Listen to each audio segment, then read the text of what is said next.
حدثنا الحسن بن الصباح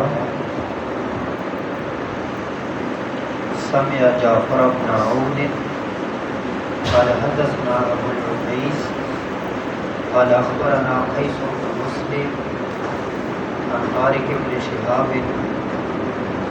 عن عمر بن الخطاب رضی اللہ عنہ ان رجلا من اليهود، سیدنا عمر بن خطاب رضی اللہ عنہ سے روایت ہے کہ یہود میں سے ایک آدمی نے قال له، ان کو کہا، یا امیر المومنین، اے امیر المومنین، آیت، ایک آیت فی کتابکم، تمہاری کتاب میں، تقرؤونہا، جس کو تم پڑھتے ہو، لو علینا معشر الیہودی، اگر ہم پر یہود کی جماعت، اگر ہم یہود کی جماعت پر نزلت وائد نازل ہوتی، لاتخذنا ذلک اليوم عیدا، ہم اس دن کو عید بنا لیتے، یعنی جس دن میں وہ آیت نازل ہوتی اس دن کو عید بنا لیتے۔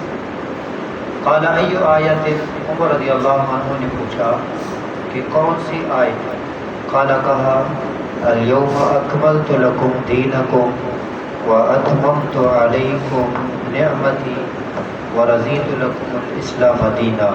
یہ آیت کہ اللہ رب العزت نے فرمایا کہ آج کے دن میں نے تم پر اپنا دین مکمل کر دیا اور میں نے تمہارے اوپر اپنی نعمت مکمل کر دی، اور میں نے تمہارے لیے اسلام کو بطور دین پسند کیا۔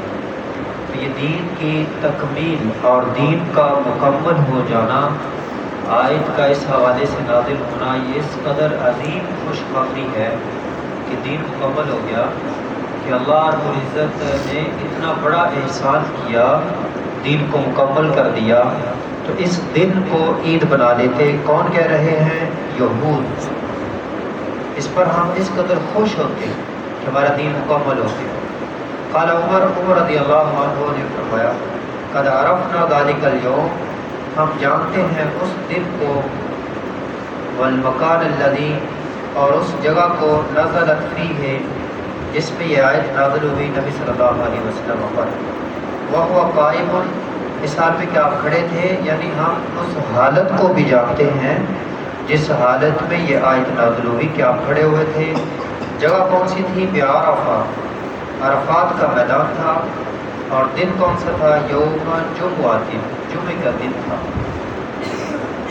اسی کے اندر اس کو جواب مل گیا، گویا کہ وہ دن ایک عید کا دن نہیں بلکہ دو عیدوں کا دن، جمعے کا دن بھی عید کا دن ہوتا ہے، اور جو عرفات کا دن ہے وہ بھی عید کا دن ہے۔ اس میں بھی انسان سارے اکٹھے ہوتے ہیں ایک میدان میں، رب کی تسبیحات، تحمیدات، خطبہ بھی ہوتا ہے۔ تو بعد اس کو عید کا دن کہتے ہیں، بعد کہتے ہیں اگلے دن عید چونکہ آ رہی ہے لہذا وہ عید کا پیش خیمہ ہے۔ تو بہرحال گویا کہ دو عیدوں کے دن یہ آیت نازل ہوئی، اور اس آیت میں اس قدر عظیم بشارت ہے کہ یہود اس کو عید کا دن بنانے کی خواہش کا اظہار کر رہے ہیں، کہ اس قدر یہ عظیم بشارت ہے اللہ رب العزت کی طرف سے۔ اس میں ایک سوال ہے علماء کے لیے، لو علینا معشر الیہود، علینا تو ہے جار مجرور، معشرہ کیوں پڑھنا ہے فتحہ؟ را کے اوپر فتح کیوں پڑھنا ہے؟ کیا آپ بتا سکتے ہیں طلبہ میں سے؟ لو علینا معشر الیہود، اگر ہم یہود کی جماعت پر یہ آیت نازل ہوتی، ہم اس کو عید کا دن بنا لیتے۔ معشرہ فتحہ کیوں پڑھنا ہے؟ منصوب الاختصاص، ہاں ماشاء اللہ، منصوب علی الاختصاص۔ لو علینا اخص معشر الاختصاص، ہم پر، ہم سے مراد معشر الیہود، یہود کی جماعت، یہاں پیچھے اخص نکال دیں گے اور یہ اس کا مفعول بن جائے گا۔ ماشاء اللہ، بارک اللہ فیکم۔ اللہ کریم سے دعا ہے کہ اس آیت میں جو بشارت ہے اس کو سامنے رکھنے کی توفیق عطا فرمائے۔ آج ہم بعض لوگوں کو دیکھتے ہیں، کہتے ہیں کہ دین کے اندر یہ بات بھی بیان نہیں ہوئی اور یہ بات بھی بیان ہوئی، یہ بات بھی قرآن میں موجود نہیں، یہ بات بھی حدیث میں موجود نہیں، جبکہ اللہ رب العزت کہہ رہے ہیں کہ میں نے تمہارے لیے تمہارا دین مکمل کر دیا، اور ہم کہہ رہے ہیں نہیں ابھی قرآن حدیث کے اندر ساری باتیں بیان نہیں ہوئی۔ اللہ کریم سے دعا ہے کہ اللہ کریم ہمیں حق کو قرآن حدیث کو پڑھنے سمجھنے اور اس پر عمل کرنے کی توفیق